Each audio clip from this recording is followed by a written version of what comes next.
आगामी काळात साजरे होणारे धार्मिक उत्सव आणि सणांच्या पार्श्वभूमीवर जिल्ह्यात कायदा व सुव्यवस्था अबाधित ठेवण्यासाठी पोलीस प्रयत्न करत आहेत। यासाठी पिंजर पोलीस ठाणे हद्दीतील 3 सराईत गुन्हेगारांच्या टोळीला 1 वर्षासाठी हद्दपार करण्यात आलं आहे।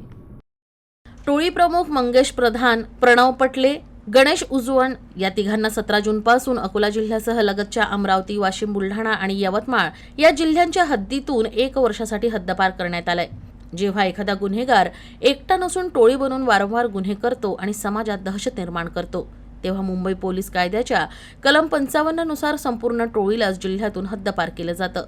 या 1 वर्षाच्या कालावधीत आरोपींनी विदर्भातील 5ही जिल्ह्यात प्रवेश केल्यास त्यांच्यावर गुन्हा दाखल करून अटक केली जाते।